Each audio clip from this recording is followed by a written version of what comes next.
I welcome you all to today's presentation on our webinar meetings. Today, we have a very interesting topic, achieving effective and efficient lessons. Our presenter today is, Madam, can we go to the second slide?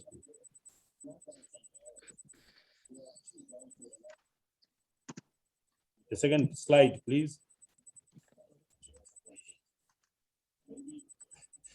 Yes, that's our presenter, Madam Chimunya Muyawe Sinkala. She's not my wife, she's just our wife. Chimunya Muyawe Sinkala. She holds a BA in education and a BTE EVT student. She is a practicing teacher at Impelembe Secondary School. She will take us through the topic today. Thereafter, it will be open for plenary session for contributions, questions, and clarifications. Let me also take this opportunity to introduce our host, George Kanyama. George, you are welcome to the presentation, and thank you for hosting us. Let me also introduce Madam Mwene and Dr. Monde, the people behind the scenes, behind the curtains that facilitate and ensure that this program goes on. I am your moderator, Chief Lazaro Sinkala. Let me and allow me to hand over to the presenter. Madam Chimunya, please feel free to drive us through the presentation. Over to you. Thank you so much, moderator. Good evening, everyone. Good evening. As the moderator has mentioned, our topic for today is achieving effective and efficient lessons. Okay, so we are looking at these because we want to ensure that everything that we do in the classroom is going to be beneficial, not only to you as the teacher, but the intended target, the learners themselves. Okay, so teaching and learning is seen to be monotonous, but at the same time, it can be challenging. And this is because there are no two classroom experiences that are the same. Some teachers might argue that because they have taught for a long period of time, that they have more experience, then preparation is not important. And the most common phrase that we hear is that nothing has changed.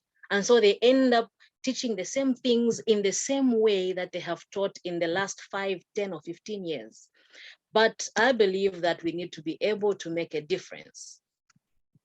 So the presentation is divided into two. In the first part of it, we'll be looking at planning and delivery of effective lessons. And secondly, classroom management. These have been paired because they cannot be separated. For us to be able to deliver effective lessons, we need to be able to inculcate classroom management as well. And it's only when these two have been paired that we'll be able to say our lessons have been effective or that our lessons have been successful. So to the first part of our presentation today, the planning and delivery of effective lessons, we are going to focus on 9 actions that are targeting a systematic instruction or design process, focusing on a behavioral change as adopted from Robert Gurney. The reason we are focusing on behavioral change is for us to, again, be able to say that we have managed to teach or that learning has taken place. There has to be a change in the behavior of the learners. Their behavior in speech, their behavior in the way they are able to help each other get to a point of saying that they have learned, and generally their behavior around in society. So to each of the 9 actions that we're going to discuss, sample methods have been suggested that we can use to make sure that we are able to achieve these methods of instruction. So these are summarized here, starting with gaining attention at the top of our screen. gaining attention of the learners, which will lead us into informing learners of the objectives or the outcomes of the lesson, enhancing prior learning, or rather referring the learners to their previous knowledge. Then we get into presenting of the content. Once we have presented the content, we want to provide guidance so that the learners know which direction they should take.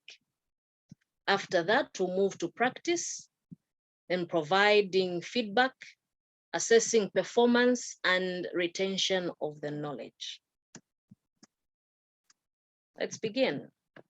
So in the first part of our lesson, we want to ensure that we gain the attention of the learners right from the moment they see you walking into their class. What is it that they're going to look forward to? Because some of us have been labeled by our learners, and the moment they see that it's now time for English or it's time for mathematics, they know who is coming in and they'll easily say it's time to sleep. But we don't want that. So we need to make sure that we gain attention of the learners. But how do we do this? We need to come up with stimuli that we can use to get their attention.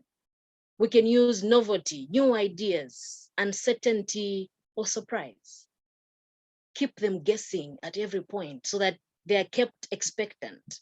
Also, we can pose thought-provoking questions that are going to keep them thinking, so that by the time you are deciding to now get into the gist of your lesson, the learners would have been kept busy already by thinking about what they are going to do next. Okay, secondly, we need to inform the learners of the outcomes. The reason we have to do this is that for the learners to fully appreciate what we are there to teach them, they need to have an idea of why they are learning that, apart from just that it's part of the syllabus. What skills are they learning?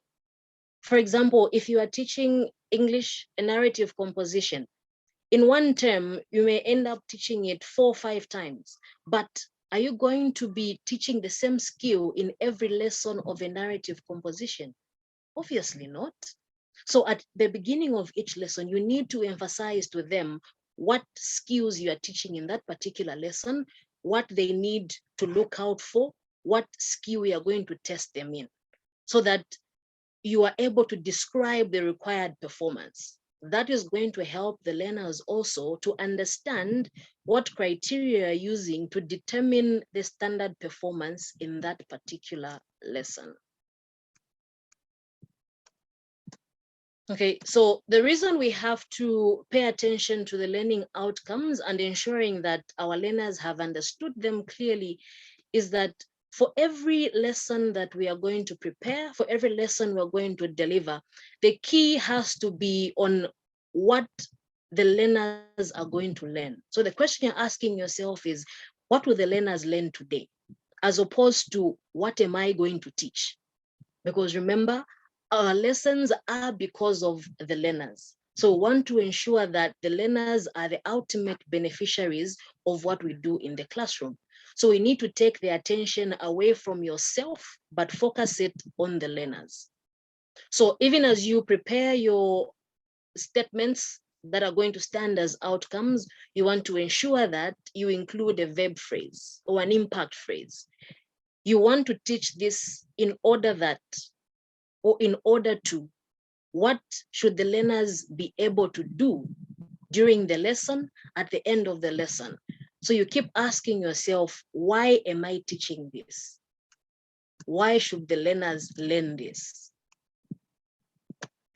Once we have established the outcomes with the learners, we can now get into stimulation of prior learning.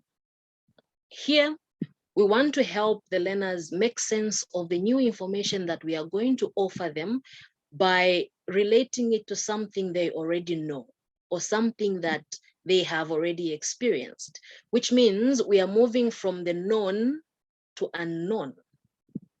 Okay, so it may be a previous topic that you taught within the same week, or in the previous month, or even in the previous grade. What we want to do is to show the learners that what they are learning is not completely isolated. And so by doing this, we'll be showing that there is a connection between what they have learned before and what they are learning today. So we do this by asking questions about previous experiences, asking learners about their understanding of previous concepts. Okay, so now when you decide to bring in other experiences that are not directly related to a topic you've taught before, you want to be very careful here in that if you are much older, you want to pick out experiences that are current to the learners. Imagine that you have been teaching for more than 20 years. Obviously, growing up, your music selection would have been Pongozi, Piket Shala. But how many of our learners today are able to relate to that kind of music? Probably none. So you want to make sure that the experiences that you're going to use are those that they will be able to relate to, so that you're able to engage your learners right from the start. Once we have done that, we can now move to the next stage, which is the presentation of the content. This is where now you get to introduce the new topic, because we are forming a relation between what they learned before. So now we can now introduce the new part of the lesson. And we want to do this in a meaningful way, meaning that we are going to organize the information that we have in such a way that it will be easy for the learners to understand. So you may decide to start by giving a demonstration. You may decide to inculcate the definition of key terms or giving examples. But we should remember that just because you have given examples doesn't mean automatically they will understand. So then you should be able to provide explanations after those demonstrations, just to be sure that what you're doing is actually making a difference. Okay, so you might also decide to use different versions of the same presentation. You could use a video clip, a demonstration, a lecture, or you might decide to start with group work. Whichever one suits your situation, we should remember that at the end of each part of the presentation, you provide an explanation so that the learners are able to connect what you are telling them to what they were doing earlier. Number 5, we should provide learning guidance. Here we are looking at strategies that are going to help the learners in learning the content using the resources that are available. Again, here we'll have different methods that we could use, but the key term here we should think of is support. What support are we giving them to help them make sense of the information that we are giving? So this support can come in form of a scaffold. We are using hints and prompts to help guide them to the knowledge that you want them to understand. Okay, you could also use verbal strategies. You could use concept mapping, role playing, visualizing, that is using teaching aids. What we are looking for is that from the information that we have given them, we also provide the support to make learning easier for them. You could also use case studies, analogies, or visual images. Now, it doesn't mean that you need to use each one of these. Pick out which one is more convenient, which one is more available to you, and which one you feel that according to the level of the knowledge of your learners, they will be able to understand. Okay, so again, when using scaffolding, we are just simply looking for successive levels of support that will help the learners to reach higher levels of comprehension and skill acquisition. Things that we know that without them, the learners will have challenges in understanding the information that we are giving to them. Okay, number 6, we get to a point now that after we have presented the new information, we want to see that for all the 20 or 30 minutes that you were explaining to them that it wasn't just about you. So we elicit performance. This is where we get to practice. We want to help the learners to internalize the new skills and knowledge so that you can confirm correct understanding of these. So you do this by eliciting learner activities, using recall strategies, or you facilitate learner elaborations. Or when you ask a question, it shouldn't just end at a learner giving you a one-word answer. Probe further, ask them to explain, what do you mean? How else can we say the same thing? So again, we will see that at this point, we'll also be incorporating scaffolding because we are going to be pushing them further, ask them to elaborate. Okay, so the moment we are asking them, say, anyone else with a different answer? Does anyone else have anything else to say? Even if you have 5, 6 people that are giving you the same responses, the fact that they're able to say it in different ways will show you that they're understanding what you're doing. Okay. So number 7, we begin to provide feedback from the questions that we are asking to see if our learners are able to internalize the knowledge that we are giving. Right there and then, we need to be able to give confirmatory feedback, where if a learner gives a correct answer, you confirm with them verbally. We should endeavor to verbalize our responses, unlike where you just nod your head or shake your head, because some may not understand what you mean. But if you are able to verbalize your responses, then the learners will be able to relate with you and obviously be happy that they got it right. In instances where a learner gives a wrong response, again, you want to give corrective and remedial feedback. Okay, so it is at this point where you acknowledge that the answer was not correct, but you do not outrightly say no. You need to provide guidance and direction. Show them what made their answer wrong so that on their own, they're able to correct it and come back to a correct answer. That way, they will feel proud of themselves because they would have arrived at the answer with your help. Also, we would need to give informative feedback where we provide extra information, or from the responses that you get from the learners, you will be able to tell that this particular learner understands what they're trying to say, but they're just not saying it right. So you might want to rephrase your question, say it in a different way. And in most cases, you will discover that they will be able to arrive at the correct answer because you have said it differently, or maybe even used a different example. And that is going to help direct them to the correct answer that you expect them to give. So once we have done that, we could move to step number 8. Step number 8 is where we assess the performance. It is at this point where we want to evaluate the effectiveness of the actions that you have taken from the beginning of the lesson up to this point. It is also here where you want to see if the outcomes you had set out have been achieved.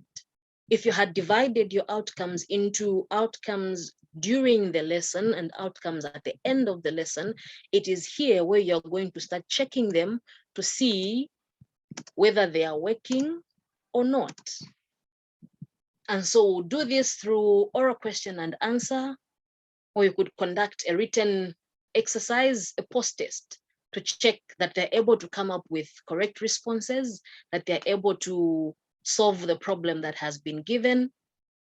Also, if your target had been to just give an exercise at the end of your lesson, so you will make sure that throughout your lesson, you're going to be embedding questions that after you give an explanation, you ask a question so that you see if they're able to give correct responses, as that is going to guide you to the end of the lesson. After which you will know whether you will still need to give a remedial lesson or if you can forge ahead to a new topic. Okay. So the last stage of the planning and the delivery of the lesson is number 9, where we are enhancing retention of knowledge. Here we are testing the mastery of the knowledge. We're testing whether the learners have internalized the knowledge that we are giving them or not. And we do this usually in the conclusion of the lesson, where you begin to paraphrase the most important parts of your lesson. If it was centered around definition of terms, explanation of rules, it is here where you want to just go through everything that you have taught, not necessarily going word for word, but you pick out what you feel is the most important from the outcomes that you had set, what you want the learners to remember, what rules you want them to follow. Okay, you might also go a step further by generating more examples, different from the examples that you would have given earlier, just to be sure that what you are giving them is exactly what they're expecting to learn from you, and that those new examples are going to help them to really internalize the knowledge that you are giving them. It is also at this point where you will know whether you need to create different teaching aids to help your learners in follow-up lessons, add references, or to create more templates. Also, if you need to give subsequent remedial lessons, or if your topic can end there. So this is going to help you to determine how to go forward. Now, at the beginning, we did say that we have 9 actions of instruction, but these again are going to determine, or rather they're going to depend on what you have planned to teach. So you're going to take deliberate steps to pick out which items you're going to include, which ones are going to be favorable for your class, because it is you who knows there are different stages of knowledge. It is you who knows the levels of the skills that they have and what you want them to achieve. So even as you're setting out your outcomes, you are going to modify all these steps to make sure that they are going to be presented at the right time to help your learners to improve their level of knowledge. All right. Secondly, we can now talk about classroom management.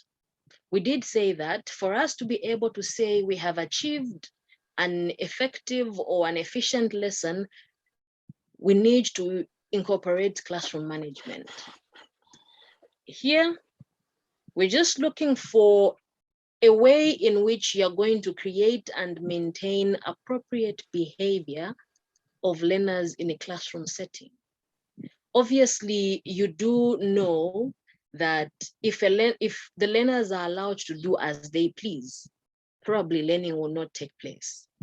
So you want to make sure that right from the start, you set out the rules that you're going to follow in the class. If you want your learners to stand as they're giving you a response, then that should be known by both you and the learners. If what you're expecting them is just to raise their hands before they give a response, that should have to be known before the lesson begins, so that you're able to maintain order as you go on. So for classroom management, we'll talk about it in terms of the 3 C's. And these are connection, consistency, and compassion. For us to say that the class is well managed, these 3 aspects should be there.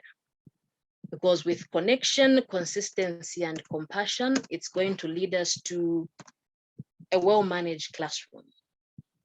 So the first one is connection. Connection, we're simply just looking at us getting to know the learners and the learners getting to know us.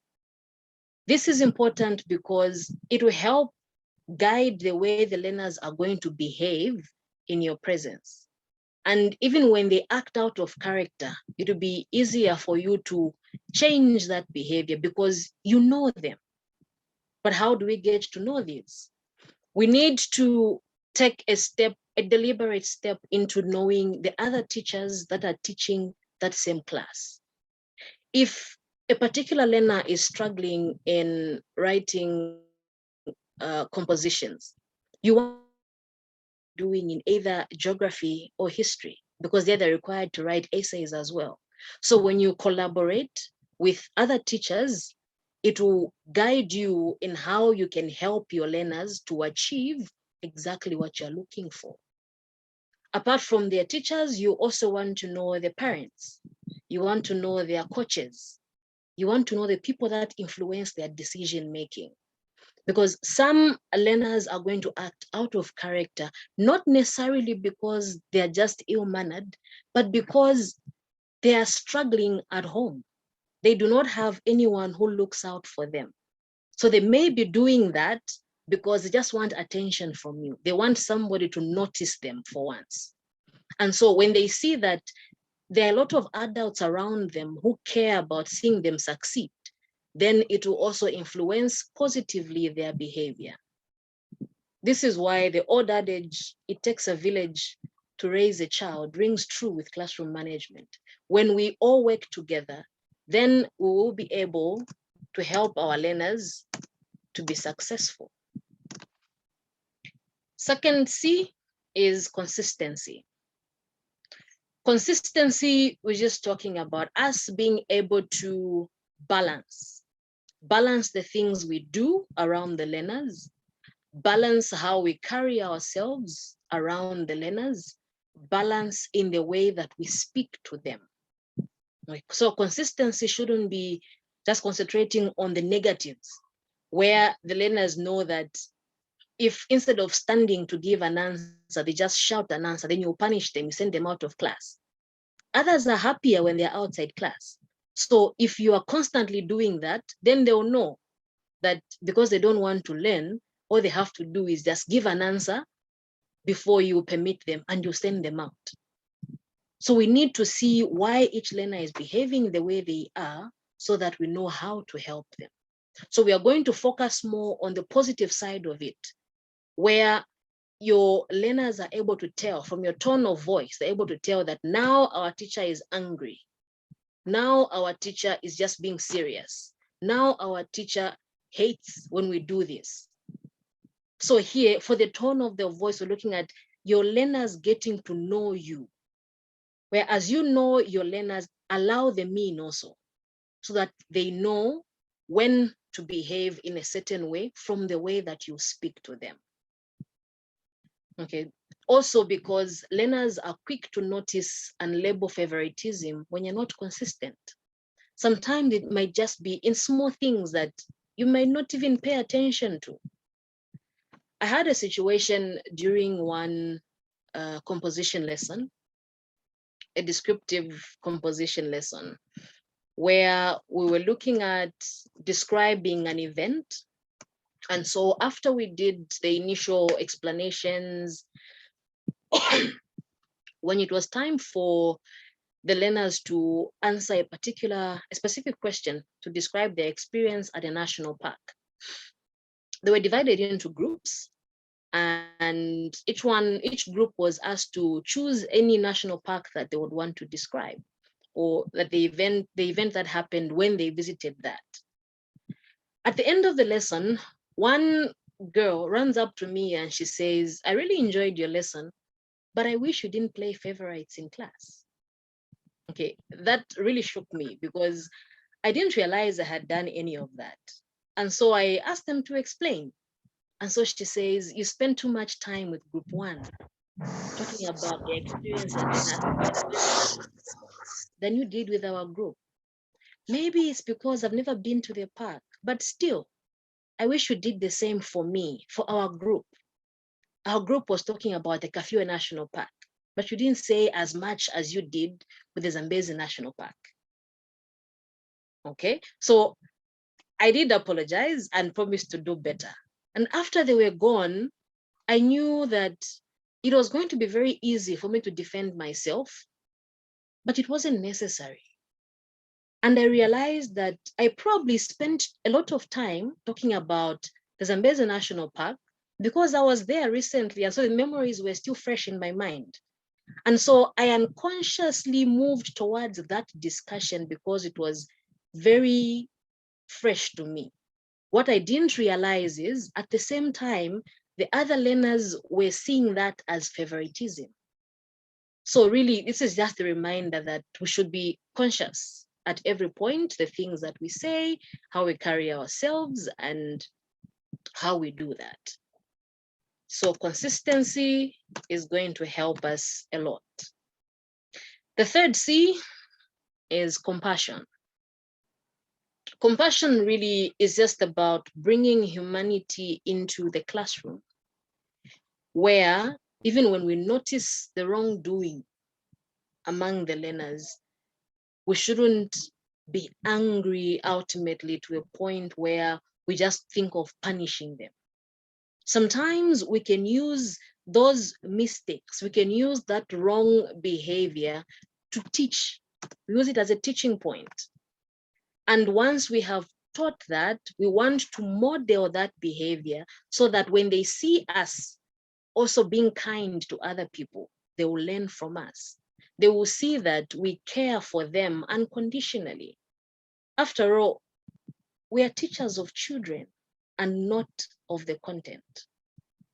In that despite the number of books that you read, despite how many papers we accumulate, without these children, then we are not teachers at all. And so we should remember compassion is what is going to ensure that we continue to work together with our learners to achieve the ultimate goal. So really, when talking about classroom management, there is no magic that is going to happen. Most of these aspects are not even taught. We get to learn how to manage a classroom from our experiences. So it goes again to say that learning does not end. Just because you are in the classroom to teach does not mean you are not there to learn anything. What we need to create is a classroom that is connected, consistent, and filled with compassion, so that we're able to bring out the humanity in the profession to benefit the best of all that are involved, especially the learners that we are with. But this can only happen if we plan for it, because failure to plan really is planning to fail. Okay, so our discussion has been supported by the Principles of Instructional Design from Robert Gani et al. And the Handbook of Classroom Management from Eman Saboni. Thank you. Thank you very much for your attention. I will now hand over to the moderator, Mr. Sinkalasa.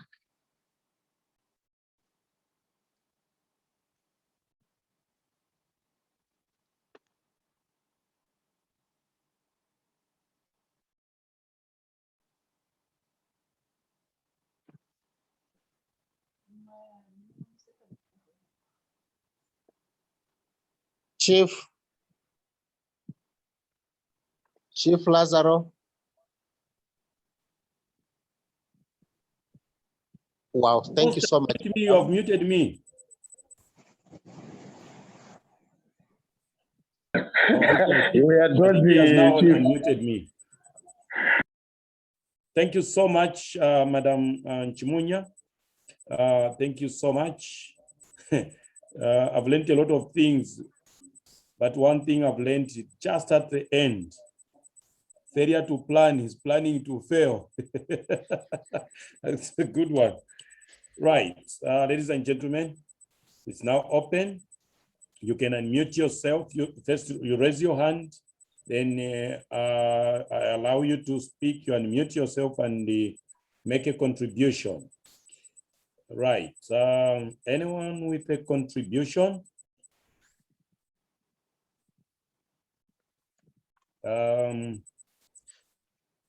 You raise your hand.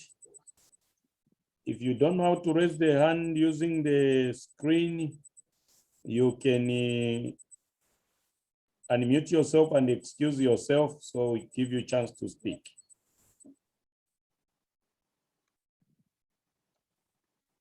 as people are thinking through, Madam, just see this presentation. Yes, very good presentation. Thank you. Is this the ideal or the practical on the ground? I'm looking at a situation where we are teaching children, learners in a classroom of 50, 60. How do you really have time to speak to them in a nice way so that others do not? Anyway, I've seen a hand. Susan, Susan, go ahead. Unmute yourself, Susan. Good evening, everyone. Or is it still afternoon? Good afternoon. Depends on where you are. I'm in Lusaka, sir. Yes, Susan, go ahead. I noticed, first of all, thank you so much for the presentation. I've learned quite a lot. I'm a teacher at the school with Lusaka. It's a private school. And one of the challenges that I face personally is the behavior of children in class while teaching, because as you know, the nature of a private school is quite different from a government school in terms of disciplining the children, or the children having the focus, the the zeal, the motivation to learn on their own. Now, despite whatever strategy that I might employ as a teacher, be it group work, if it's group work, it's a non-starter for me, because once I put children in groups, it's just a way to ask them to talk about what they want to talk about. Then I will not get any work done. I will not have achieved any of my objectives. So my question is, I think you touched part of it, Mr. Sinkala. How best can I be helped as a teacher? I've been teaching for 8 years, but I recently joined the school I'm teaching at. I've been teaching there for about 3 years. But then my question is, in a situation where the children see no essence in the service that I'm offering, how can I attract them? How can I win them to myself? That is my question this afternoon. Thank you very much. Okay, this question is open to all of us. Let us participate. Of course, the facilitator, the presenter will come in. But if anyone wants to come in, please feel free. Susan, drop your hand now. Okay, facilitator, do you want to take this question? Yes. Okay. I think there, since Susan is saying it's the general attitude of the pupils in that school, I think it also comes back to management. Because if you're going to do anything in the classroom, it has to be with the support of management. So if right from the top, we are able to emphasize that the models of behavior that we want the learners to do, if all the teachers agree on what is supposed to be done and we speak one language, then I think we'll be able to get somewhere. It becomes challenging if in the same school, like Susan is complaining, another teacher says, I'm able to teach without any problems. Another one gives the same complaint, but we have 2 more others who are saying, I'm able to teach without any challenges. Okay. And so again, even the way that the learners will respond to you will be in line with how the other teachers in the same school are speaking to them, or how management is. So let's try and find out the root cause of that problem. Is it just during your lessons? Is it for all the teachers in your school? And how is the management of the school coming in to help if it is a general problem? Otherwise, if it's just for the class, I think maybe you will need to identify from within the class who the major culprits are, because there's always one or two ringleaders. So once we get to those, find out why they behave the way they do, I'm pretty sure we can get somewhere. Okay, thank you very much. Mr. Tembo, you want to contribute to the same question? Yes, sir. Yes, go ahead, Actually, Mr. Tembo. thank you. It is something like a question still, just the way the speaker has just indicated. I don't know whether we are suggesting that in these private schools, pupils are free to do anything. In that case, it means that learning may be very difficult to be achieved, because learning goes with discipline. And if there's no discipline, I don't know what the administration are trying to achieve in such schools, because if the schools are to attain some excellence, then they should support what the teachers intend to achieve. So if the Madam Susan is trying to prepare some lessons, which she knows too well that it is not achieved because the pupils are indisciplined, what are the HODs doing in that context? What are the other administrators, the deputy head, who is the chairperson, academic chairperson in the school doing? And is this happening across all the subjects? Those are the issues that we need to ask ourselves, because as far as we know, most of us always think that private schools do better than the government schools, because they have a lot of aspects that they follow when they are teaching. I think that's a contribution that I may have. So let the teacher present the matter to the administration for assistance in disciplining such children. Thank you. Thank you very much, Mr. Tembo, for that valuable input. I teach in a private school, and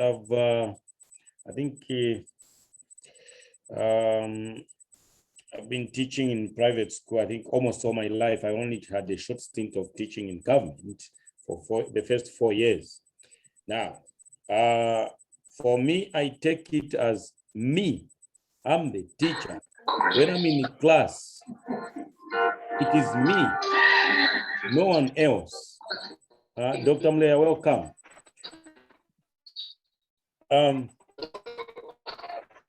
When I'm in class, I'm the manager, I'm the head teacher, I'm just everything. It's my class, and I take it that way. I'll share with what happened very recently in my school. I was told to go and sit in the class which my HOD teaches, and he asked me to go and sit in. He was not around. I went to that class. I greeted them. For me, I'm very open, very jovial with my learners, very comic, and that's how I start my lessons.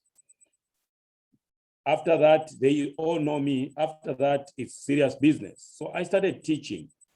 Then there was this girl who started talking in a manner that, disregarding my presence, talking to a friend and also disturbing the friend, and also as if what I'm teaching.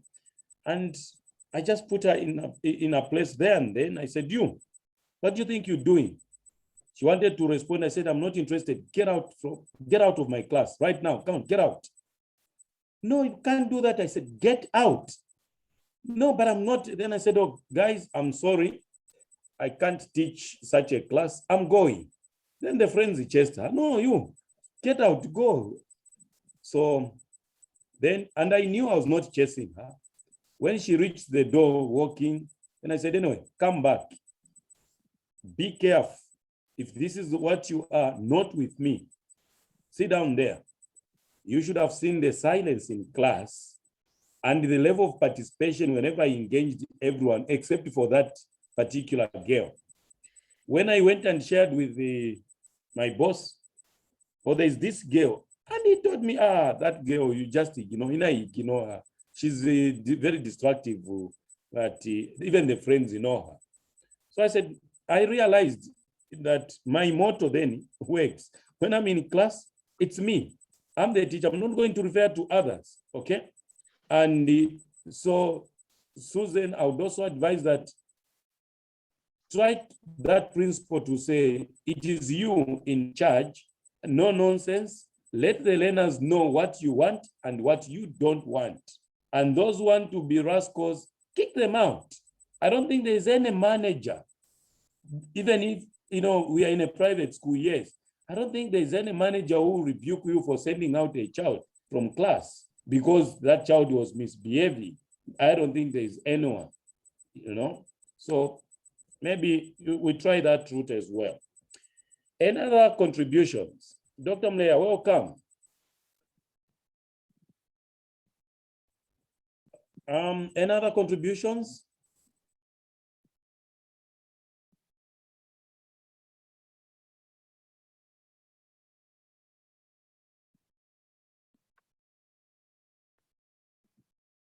Susan has written, he says, thank you, well noted. Any other contributions? You raise your hand and you contribute.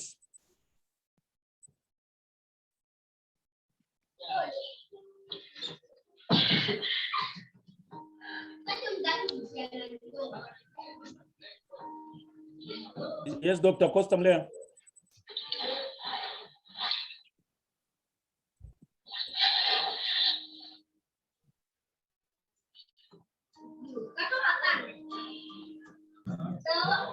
Doctor seems to be having challenges. Any contributions? Oh, yes, Mr. Kambulu, Alex? Yes, Chief. My contribution goes to the informing the learners of the objectives. I got it very interesting because most of the times as teachers, we hide certain information to the learners. Are you there, Chief? Hello? Yes, I've been muted by the host. Okay. Thank you. He has unmuted me. Go ahead, I'm listening. Yeah, so I was saying that the informing the learners of the objectives. Really, I found it very interesting because these pupils actually were partners the time that we are teaching.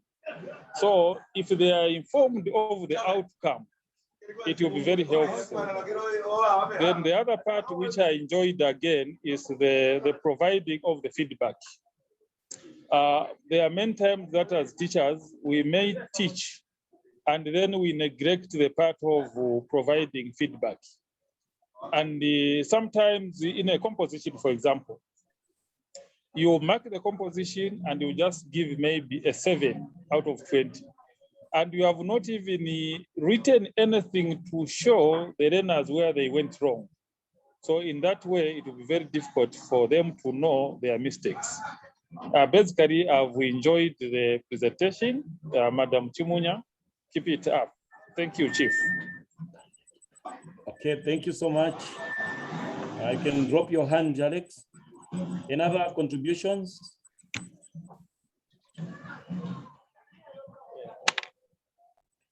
Panel, this question is not in fact a question to everyone. Oh yes, Dr. Monde. Unmute yourself, doctor.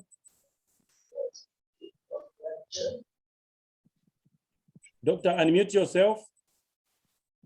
Well, sorry, Chief, thank you. Good evening, everyone. Good evening, the host Good and evening, Chief. Doc. I'm grateful that I'm part of, the auditorium to listen to such a rejuvenating, presentation. Today, I have come to learn that as we get into that class as teachers, we should always find a better way of attacking, presenting the content to the children. It should not be business as usual. I'm looking at what I will do tomorrow to my grade 11s. on what we have taught about Woyengi. So now I know we can even draw some pictures as a follow-up, you know. If this was done consistently, as the presenter has put it, I'll tell you the truth, we are going to have almost every child in that class interested in our lessons and be able to perform according to the set objectives in that school. Thank you so much, Madam Chimunya, for your, exhaustively discussing of this topic. Thank you, Chief. You're welcome, Doc. Thanks for that contribution. You can drop your hand. Dr. Costa Mulea, you can unmute yourself and drop your hand. Dr. Monde, drop your hand as well. Okay, thank you, Chief. Are you getting me? Yes, Doc. Yes. Thank you for this wonderful presentation, though I came a little bit late. Very late, not a little bit. I love that. But however, the approach, Chief, you used, I used it once, but if you use that approach to leave the class so that the friends will raise against the other pupil, I think the problem is you must be a very good teacher. If you are a mediocre teacher, they'll say, I end the chan. But if you prove to them that you are able to teach, even when you leave, it will be the friends that will chase that troublesome teacher, pupil. So that approach is good, but you should assess the class. Otherwise, it can backfire. It will reveal your inadequacies as a teacher. I see, yeah, you're right. But for you, Chief, I know why they rose, because you are a very good teacher. You proved the point already. So, thank you. Thank you. Thank you, Doc. Thank you so much. Now, to everyone, I'm asking this question arising from the presentation. The presenter said we need not to be read through by the learners, so that even in terms of tone, learners should not say, for me, he hates me or she hates me. She loves that one, because the way he responds, even when a learner gives the answer, with that one, you would say, no, it's wrong. With that other one, you say, hey, that's wrong. Okay. So the presenter said we need to be very mindful of that, so that in terms of tone, the way we dispose ourselves, there should be that equity. I'm asking myself, I would want all of you to help me. How feasible is that? Because I think I have a weakness in that. Personally, I have a weakness in that. I teach in a co-education school, boys and girls, and you should see the way I favor girls. I really favor the girls. I'm a gentleman anyway. I don't have to make apologies. The gentlemen should treat ladies with that kindness, with that flavor, with that. So I do to my girls. When I don't have sufficient books, I make sure of a policy. My girls should not share. It is you boys who should share. And it goes, they've even known me that way. Now, according to this presentation, that is very unfair and that is not good. How feasible is that we can treat everyone equally? I submit. This question is not to the presenter, it's to all of us. I submit.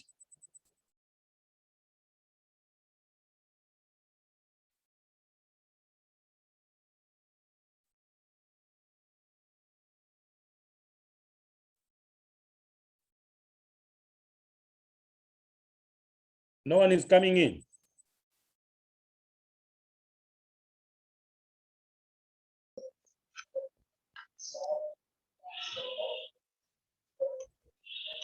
Hello, no one is coming in. Hello. Yes, Vara from Lenga. How are you, sir? I'm all right, thank you. How are you, sir? I'm all right. You can go ahead. Yes, sir. I think your method of dealing with your learners is good. I personally like it, but it all depends on how the pupils know you. Because if you differ from class to class, then I think things may not work well. But if that is the way you are and you are consistent, like the speaker put it, I think it's very okay. And today we want to promote the education of a girl child. So I think what you are doing is within the line. I support that as well. Thank you very much. Okay. Oh, thanks, Rafa. But the question is, how feasible is it? You that are practicing equity in terms of disposition, the way you conduct yourself towards the learners, that they should all feel equal, they should all feel, even when one is wrong, you put it in a way that they don't feel bad. I'm not a type of a teacher. If someone is, learner is wrong there and then, blast the hell out of them and, blast the hell out of them and show them that they are wrong. No. Yes, sir. I think even the presenter said that when we teach,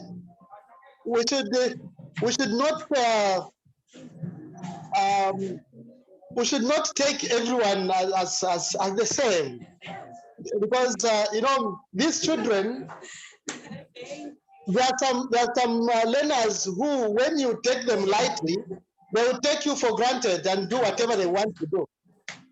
So you should know the pupils and know personally who is who, so that when they misbehave, you take them as an individual and be serious with them. But of course, those that need to be favored to help them learn. Otherwise, if you don't, then you leave them out. Yes. Thank you very much. Thank you, Mr. Kambulu. Yes, Chief. Going by the presentation by Madam Chimunya, I feel that the method that you are using, maybe it can be reflected upon. Because by you favoring the girl child, I think you are not helping the boys. To an extent where you even said that if the textbooks are not enough, you would rather allow the boys to share and the girls to have a copy each. I think going by this gender the girls are fighting today, it is better maybe you just treat all your learners equally. I can give one example. At one point when I was teaching, I'm teaching at a boys' school, but the pupils are coming from different locations. So as I was teaching one day, unknowingly, I was picking the hands from the pupils from Lusaka. And then one child after the lesson approached me to say, how come you are favoring the Lusaka boys? I'm in Eastern Province, and a lot of pupils that we teach are from Lusaka and then associated villages. Then from there, I had to reflect to say, oh, if that was the case, then it was not intentional that I concentrated with the Lusaka pupils. So I feel that maybe that approach can be reviewed. Thank you. Okay. Thank you so much, Mr. Kambulu. Yeah, maybe I have a weakness. I'm a father of girls. And not that I'm favoring boys at the expense of, girls at the expense of boys. Yeah, boys can comfortably share, not girls. Anyway, I've heard. Any other contributions before we close?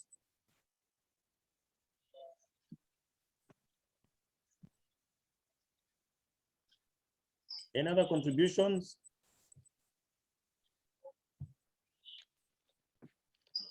I'd like to contribute. That's Lydian. Yes, Lydian, go ahead. Yes, my contribution is to support the presenter, Chimunya. when she said one pupil followed her outside. Hello? Who is not supporting her? Go ahead.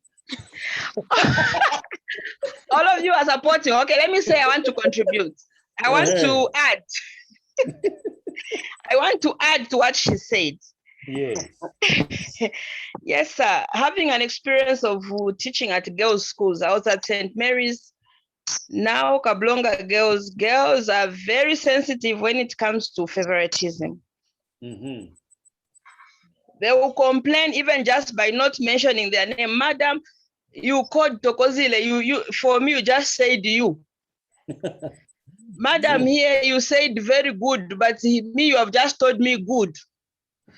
So really, we have to be careful how we handle these pupils in class so that they don't see that we are favoring one group and not the other.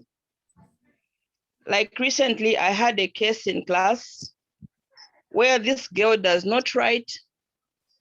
When you talk to her, she will answer very rudely, such that if you are not careful, you lose your temper, then she'll just walk out of class or she'll say something that you will not like. So last week, I took time to see the girl and talk to her and see why I should not be harsh on her. She explained something that was very bad that she was going through at home. So then I realized that to this type of candidate, I should not just be a teacher, but also a mother. So it is really very, very challenging, but we have to try by all means to handle even the wrong ones with love and care. I submit. And thank you very much for your presentation, Madam Chimunye. Thank you. Thank you, Lydian. Thank you so much. Yeah, they say spare the road and spoil the child. Yeah, this idea of no, let's treat them with love even when they are wrong. Yeah. And this is what modern parenting has taken us to, where we are spoiling the children, anyhow. You know, I regret that corporal punishment was banned in schools. As we were flogged, we have turned out to be very responsible people. You know, us who flogging was a normal thing to do, have turned out to be very responsible people. These are our children who we pamper, and even when they are wrong, and no, mommy, it's okay, don't do that again. Doesn't work like that. We are in Africa, sorry to say. We are in Africa and we are Africans. You know, I don't believe in that. But that's how theoretically I will agree. Let's see, show them even when they are wrong. Let's show them love. Thank you. Any other contributions before we wind up? There is Techno Common was written. The presentation was very good. Thank you very much, Madam Chimunye. Thank you, Techno Common. Beautiful name. Any other presentations? Contributions before we close? Right, indeed, this was a very wonderful presentation, Madam Chimunye Sinkala. Thank you so much. Thumbs up to you. We are really grateful. Those of you, before we exit, those of you that here, anyone who would want to give us a presentation on a topic of their choice next Sunday, or if they don't have a topic but they would want to present, then they engage me. I help in facilitating a topic. Anyone, you raise your hand.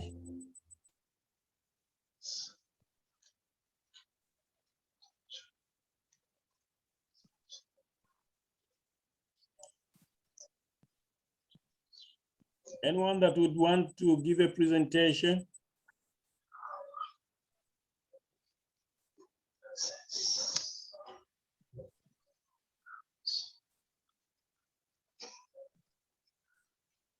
People exiting. We haven't allowed you to exit yet.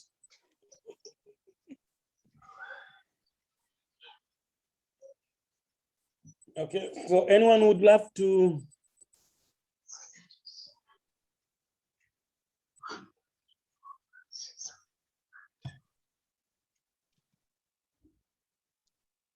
Lillian, are you there? Lillian, Yes, I'm here, Chief.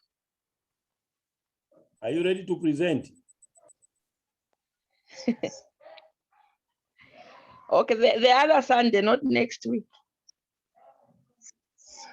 Oh, not next week. No, not next week, but the other one.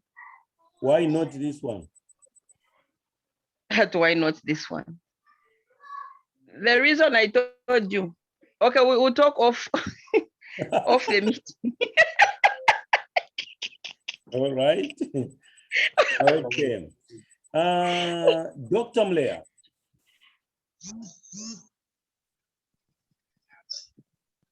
Dr. Mlea? Has he exited? No. Doc.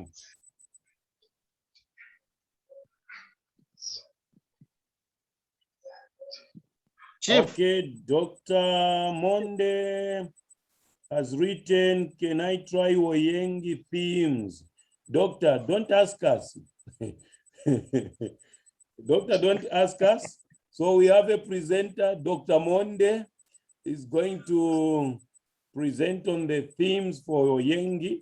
Remember, Oyengi is a new text that will be tested beginning next year as a compulsory text. So in literature in English. So Dr. Monde is trying to practice the African elderly wisdom of asking instead of just stating. Doctor, your request is granted. You are presenting on Sunday. Okay. I want to look at the themes, the thematic orientations in this book. Okay. If Then it were, Dr. Costa Mlea has written, I would like to present on the river between the other week. Lillian, are you giving away the other week? It's fine. I can take the other after Dr. Costa. All right. So, All right. Dr. Mlea, you are welcome.